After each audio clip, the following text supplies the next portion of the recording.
¿cómo le va? Bienvenido a su programa Pensamiento Analítico, el programa en el cual analizamos los temas de la vida cotidiana con un punto de vista psicoanalítico, intentando ver un poco más allá cuáles son las razones inconscientes y la psicodinámica de estas cosas que nos suceden a todos. Muchas gracias por haber participado en la encuesta semanal, como siempre. Es un gusto que podamos compartir este tipo de cosas con usted y que nos ayude a hacer los programas, porque justamente gracias a esto es que los programas de esta semana van a girar alrededor del tema ganador, que fue ¿por qué me congelo en situaciones de peligro? Esto es una pregunta que ha surgido a lo largo de varios videos y de algunos otros comentarios que nos han ido poniendo, tal vez en otro tipo de contenido que tenemos, porque llama mucho la atención, ¿no? Realmente, ¿por qué si se supone que en una situación en la que me tendría que mover, me quedo quieto? Y esto lo vamos a poder analizar en una situación en donde haya un peligro físico, pero también vamos a poder desarrollar un poquito el tema alrededor de por qué no me muevo de las situaciones, por ejemplo, en una relación afectiva, ¿no? En una relación amorosa. Cuando sé que estoy en peligro, ¿por qué me quedo ahí? O, por ejemplo, en una situación de abuso, tal vez de abuso laboral o tal vez de algún tipo de abuso sexual, que eso es algo que sucede muy a menudo, que nos quedamos como paralizados. ¿Qué es lo que está sucediendo? Y ahí nos vamos a encontrar con un montón de ideas alrededor del camino. Primero que nada, tendríamos que pensar nuevamente en algo muy básico en nosotros. Nosotros somos animales. Así como podemos ver a los delfines, así como podemos ver a las vacas, así como podemos ver a las hormigas, nada más somos animales mucho más complejos. Somos animales mucho más complejos porque tenemos una corteza cerebral mucho más grande, mucho más elaborada, más intrincada, tenemos un cerebro muy especializado. Y aparte de eso tenemos un lenguaje sumamente complejo que nos permite desarrollar ideas y que nos permite hablar del futuro, que nos permite compartir nuestros pensamientos con los demás. Pero más allá de eso, seguimos siendo animalitos. Nada más somos animales como con una mejora importante si nos pusiéramos en comparación con los demás. Esto nos va a dar un poquito de luz para entender en situaciones de estrés qué es lo que nos sucede. Si usted lo recuerda en videos anteriores en donde justamente hablábamos de eso, de cómo manejar el estrés. El estrés es una reacción de nuestro cuerpo ante el peligro. Es una parte de nuestro cuerpo que se predispone cuando se ve una situación en la cual nuestra integridad está en peligro, empieza a bombear, ¿no? Un montón de sustancias, adrenalina, cortisol, y esto nos pone en una situación de estrés. ¿Por qué? Porque estamos preparándonos o para el golpe, o para golpear, o para correr. El problema con nosotros es que esa situación se puede extender durante muchísimo tiempo. Para una cebra, que fue el ejemplo que habíamos tomado en ese momento, ¿no? Una cebra ve a un león, ve que el león empieza a correr hacia ella, corre, lo pierde. Ese momentito fue el momento de estrés y después de eso regresa a sus labores de estar masticando pasto, ¿no? De estar haciendo más cebritas. No es que se quede pensando, ¿qué hubiera sido de mí? ¿Qué hubiera sido de mi familia si ese león me hubiera alcanzado? Yo ya no hubiera podido compartir con mis amigos. ¿Cómo nos pasaría a nosotros como personas, ¿no? De repente vamos cruzando y ¡bum!, nos pitó un camión y nosotros íbamos en la lela y vemos nuestra vida pasar frente a nuestros ojos y no nada más es la situación en la que brincamos y salvamos la vida, ¿no? Salvamos el pellejo en ese momento, sino que vienen todas estas explicaciones que queremos armar de nuestra realidad después. Es que ¿qué hubiera sido si me hubieran atropellado?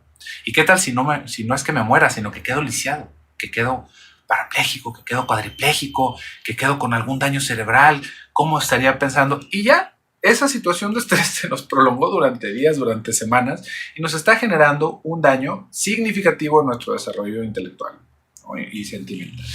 Esto mismo es lo que vamos a encontrar en estas situaciones de estrés en donde en lugar de que nos llegue el brinco de la adrenalina, del cortisol, de querernos sacar, gracias a nuestra educación, eso queda como obstaculizado y solamente nos llega el miedo. No tenemos esa disposición de pegar el brinco. ¿Por qué? Uno podría decir, bueno, pero pues la educación, ¿qué tiene de malo? Fíjese.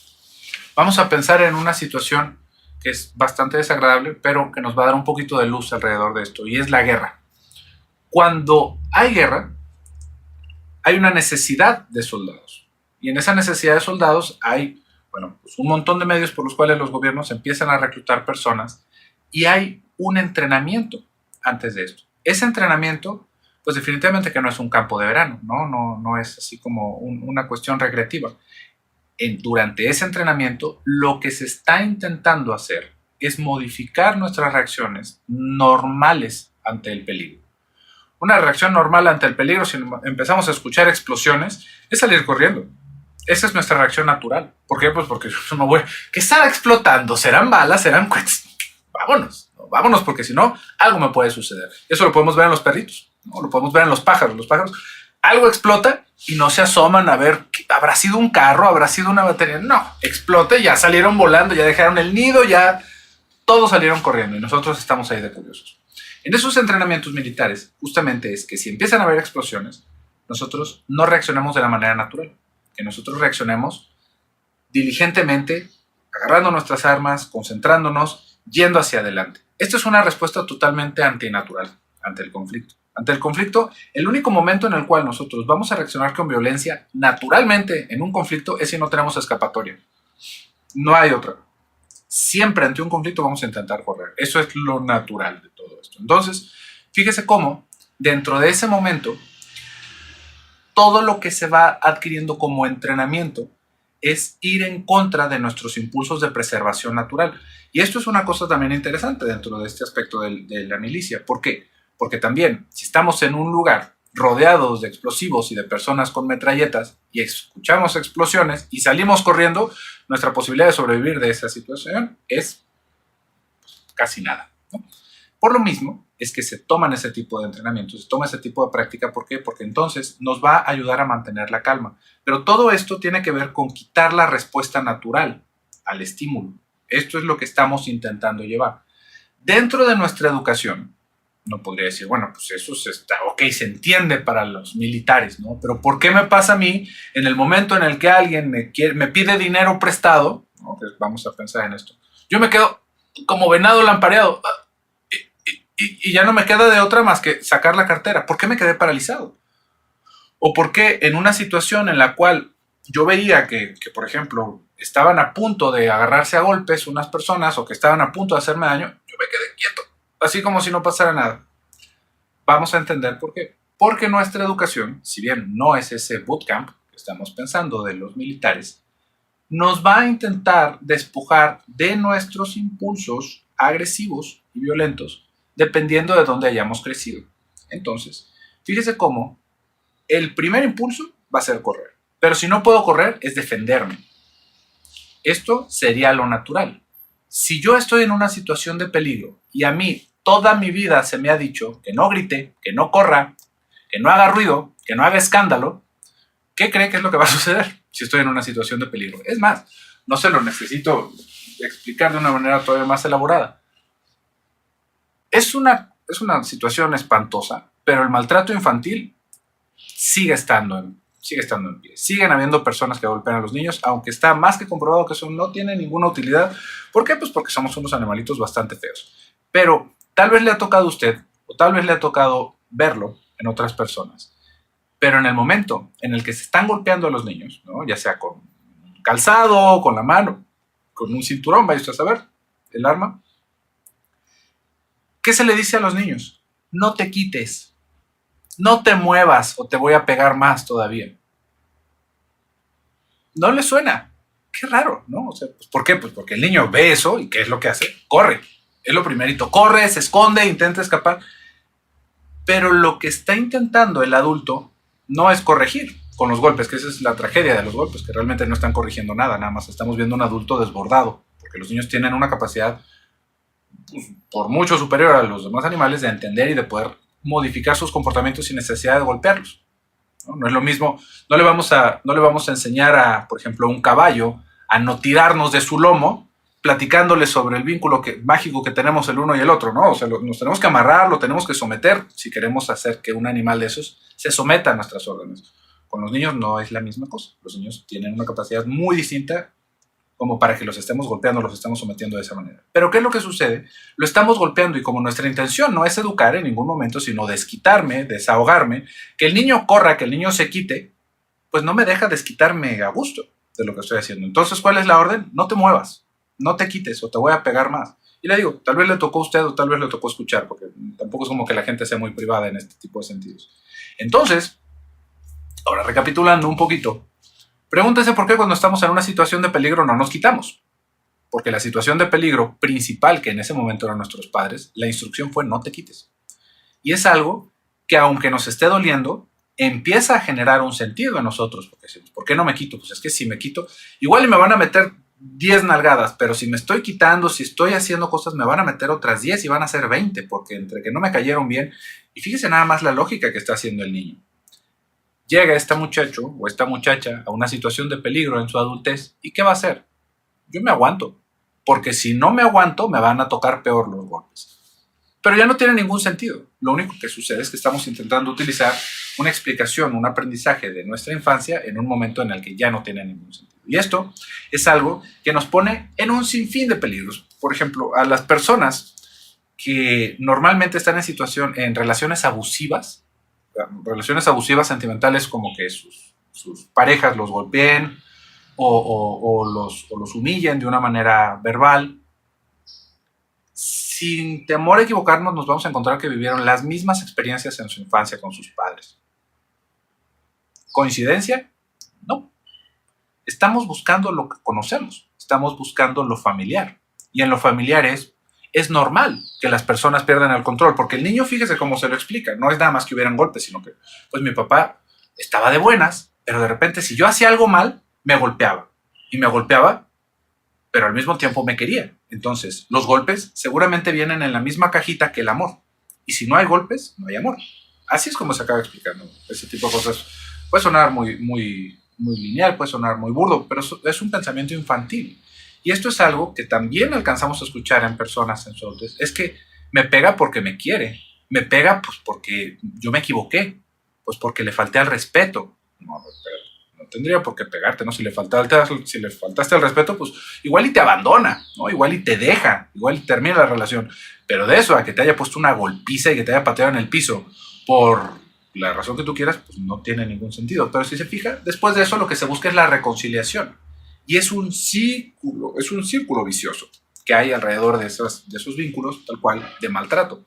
Pero es porque ya había un antecedente de maltrato, porque se está buscando esto de alguna manera, se está intentando repetir la situación. Entonces, ¿qué es lo que sucede? No nos quitamos de las situaciones que nos están poniendo en peligro. Y esto, en donde resulta ser más peligroso, es con las parejas, porque de alguna manera a los varones nos enseñan un tantito distinto que a las mujeres alrededor de esta percepción del peligro. A los varones, en esta idea de no te quites, se acaba traduciendo como, si yo me quito soy un cobarde. Yo debería de aceptar el castigo que me están dando mis padres.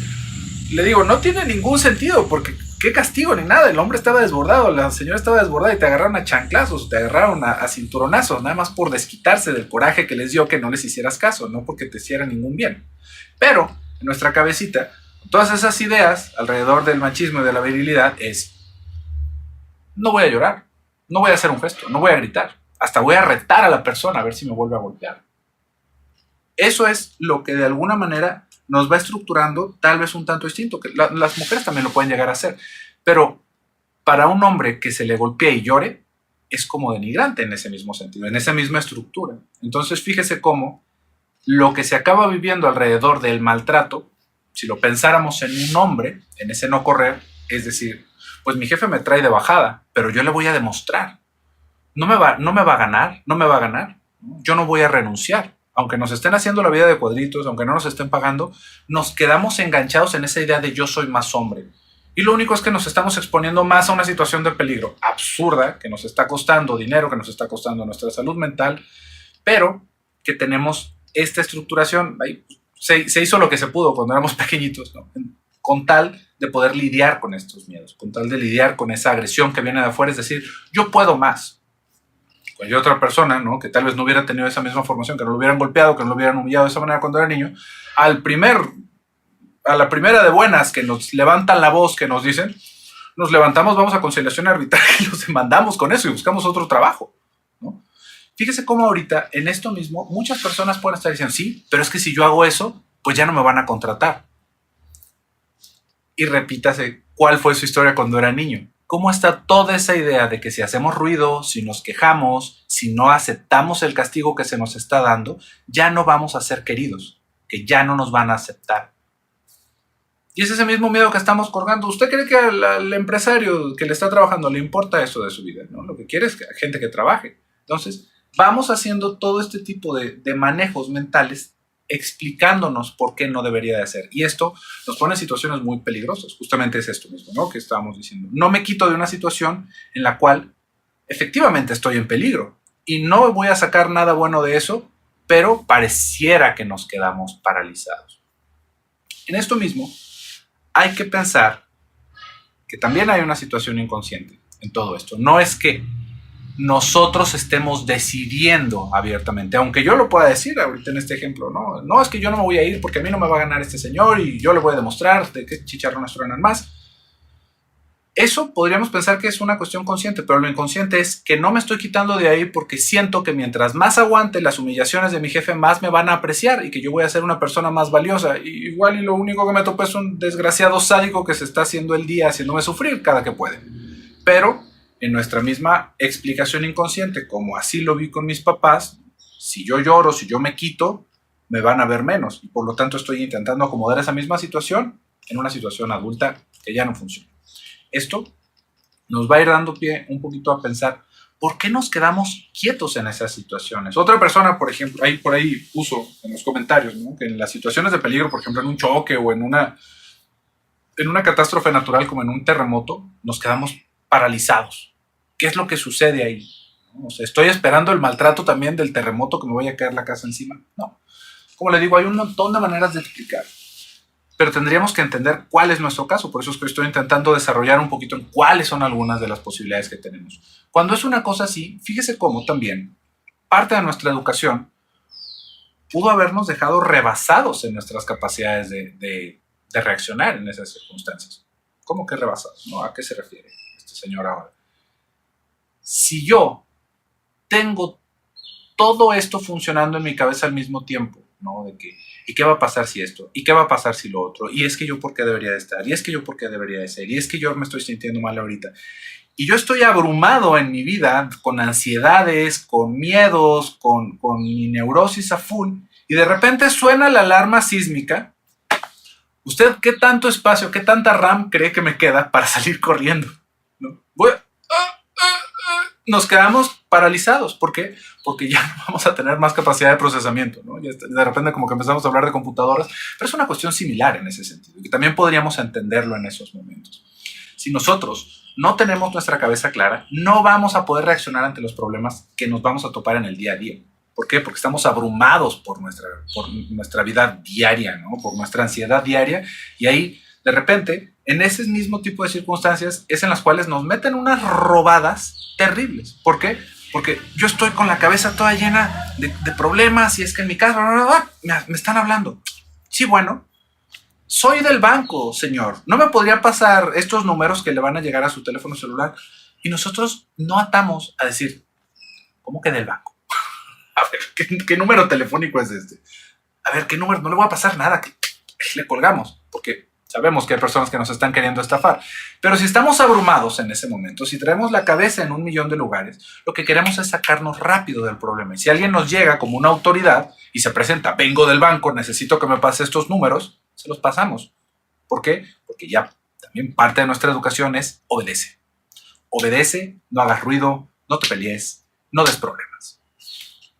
Estamos cargando y estamos pagando los platos rotos de nuestra infancia en todas estas cosas. Y hay muchas otras cosas que también vamos a poder plantear alrededor de este tema, como por ejemplo, y después de todo esto, ¿cómo hay personas que les encanta vivirse como víctimas, no? ¿Y eso qué tendrá que ver? También es una cuestión inconsciente, pero de eso vamos a hablar en nuestro siguiente video. Así que si le va interesando el tema, no deje de buscar nuestro contenido. Tenemos videos los lunes y los jueves a las 11 del día en horario mexicano. Por el día de hoy yo me despido. Soy José Luis Amarripa. Hasta pronto.